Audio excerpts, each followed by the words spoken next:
Continuons alors de parler des fonctions et leur utilisation dans Kotlin. Dans Kotlin, ce qui est un peu spécial et qu'on ne trouve pas dans tous les langages de programmation, c'est qu'on peut passer des valeurs par défaut à des paramètres et qu'on peut aussi appeler les paramètres par leur nom.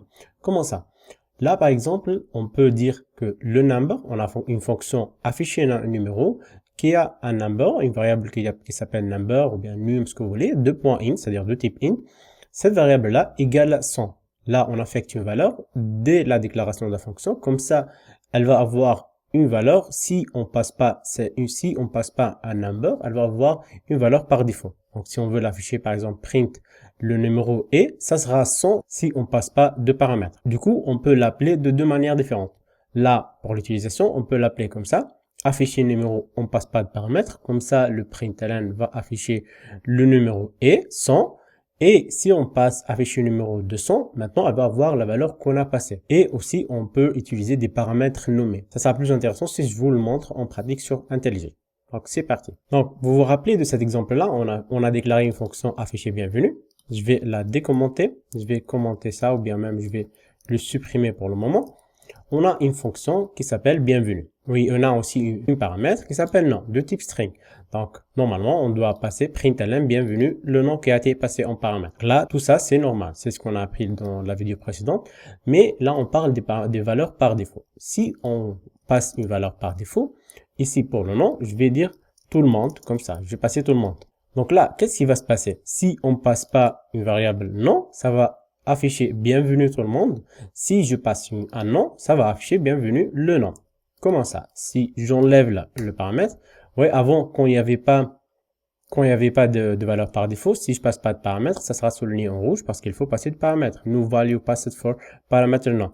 Mais là, puisqu'on a une valeur par défaut, c'est pas grave si on passe pas de paramètre parce qu'on a une valeur par défaut en cas où.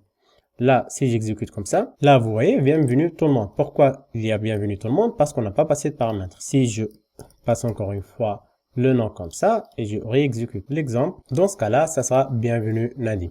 Parce qu'on a une valeur. Si on n'a pas de valeur, ça va prendre tout le monde, c'est-à-dire la valeur par défaut. Donc là, c'est pour les valeurs par défaut. Donc là, je vais supprimer aussi ces fonctions-là. Je vais laisser afficher bienvenue. Je vais déclarer une nouvelle fonction. Je vais par exemple afficher nom, prénom. Je vais afficher le nom et le prénom. Je vais passer deux points string, comme ça. Et prénom, deux points string aussi. Et qu'est-ce qu'elle va faire cette fonction-là? Elle va tout simplement afficher le nom et, ou bien tout simplement comme ça, salut, nom, prénom. Elle va afficher le nom, espace, le prénom. Donc, normalement, le nom doit être affiché au début, après le prénom. Donc, si je l'appelle cette fonction-là, je vais commenter cette ligne, afficher nom, prénom, et je passe le nom Gouya et le prénom Nadim comme ça, et j'exécute cet exemple-là. Elle va afficher salut, le nom que j'ai passé en premier paramètre, parce que là, on doit respecter l'ordre, nom et après le prénom, et on affiche aussi le nom, espace, le prénom. L'ordre est intéressant pour que vous compreniez ce que je suis en train de dire. Donc là, Gouya, Nadim. Ok. Et si je passe, on est d'accord que si je passe maintenant l'inverse, il va comprendre que Nadim c'est le nom et Gouya c'est le prénom. Si j'exécute encore une fois, vous voyez là, il a compris que Nadim c'est le nom, pourtant Nadim c'est le prénom, donc il les a inversés. Mais si je veux garder cet ordre-là, mais je veux faire comprendre à la fonction que je veux que ça soit le nom et le nom soit et Nadim soit le prénom. Ça, je peux le faire à l'aide des paramètres nommés. Je peux dire à la fonction que là, je suis en train de passer le prénom égal, et là, c'est le nom égal.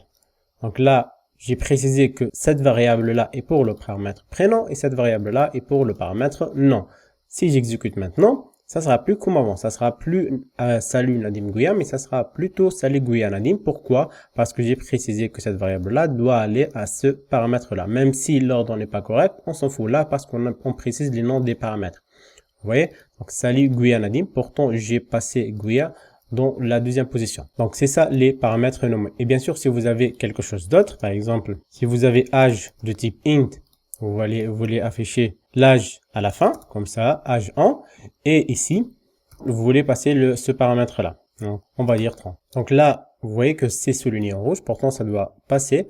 Pourtant, ça passe pas parce que si vous avez utilisé les paramètres nommés, vous devez continuer à les utiliser pour tous les autres paramètres, même si ce paramètre-là respecte l'ordre. Même si il est dans la 3e position, il respecte son ordre.